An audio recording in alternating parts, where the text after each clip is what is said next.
Hi guys! Welcome to Crisaldo Vlogs. Muli ako si Crisaldo, ang inyong Crisa lovers sa social media.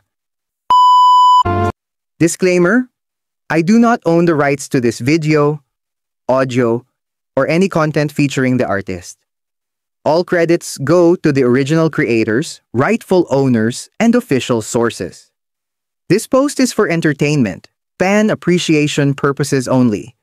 No copyright infringement intended. Credits to the rightful owner. Thank you so much. This video is for narration and fan appreciation only. Alam mo, kung pag-uusapan natin ang pinakamagandang artista sa Pilipinas, hindi talaga mawawala sa usapan si Marian Rivera. Like, come on! Ever since Marimar days pa lang, sobrang standout na siya. Yung ganda niya kasi, hindi lang basta ganda sa camera. Natural, classy, at super charming. Pero ang nakakabilib kay Marian, hindi lang siya maganda sa labas. Sa interviews, sa social media, pati sa mga behind-the-scenes clips, kita mo talaga yung totoong bait at down-to-earth na personality niya.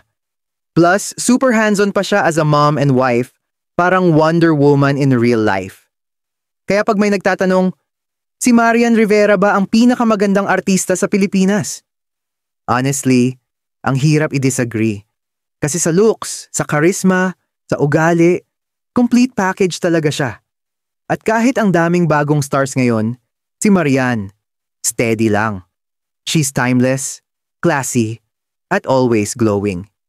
Kaya kung ako ang tatanungin mo, o naman agree ako, si Marian Rivera, isa sa pinakamagandang babae sa showbiz, inside and out.